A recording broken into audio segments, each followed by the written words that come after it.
The Last Jedi introduced the concept of hyperspace tracking to Star Wars, with the First Order following the Resistance across the galaxy, providing no escape.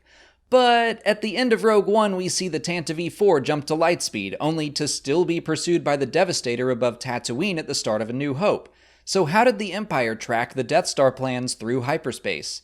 Today I'll go through 3 separate methods of hyperspace tracking we have seen in Star Wars. In the case of the Tantive IV, our answer comes from the book from a certain point of view.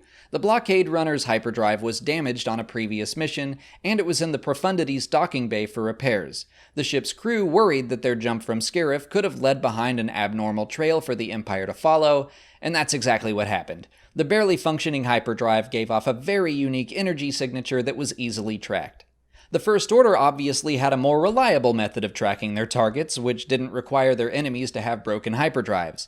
With a number of massive networked computers, they were able to sift through databanks loaded with centuries of combat reports and astrogation data, but a static hyperspace field was generated around the computers that allowed them to accelerate their processing power to unimaginable levels.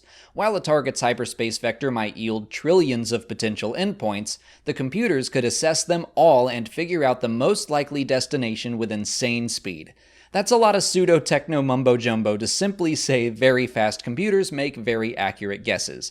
I assume there's potential for the computers to be wrong, but we'll probably never see that happen now that the supremacy is gone. And most recently, I wanted to cover a very clever method of hyperspace tracking revealed in Alphabet Squadron by Alexander Freed. The Empire tracks a New Republic cruiser through hyperspace multiple times, and at first I thought they were using prototype technology since we know the Empire was working on it thanks to Rogue One. But the solution wound up being much simpler. The talented Imperial pilots of Shadow Wing used New Republic starfighters against themselves. Since New Republic ships all came equipped with hyperdrives, there was no need to dock before making a quick getaway. As the small fleet prepared to jump away, the Imperial squadron would single out one starfighter and make sure it was destroyed. They would then recover its navigational computer and simply plug in the rendezvous coordinates the pilot received just before being destroyed. Elegant in its simplicity. But there you go, an answer to a lingering question about the Tantive IV, and some more information on how the First Order and the Empire before it tracked their enemies through hyperspace.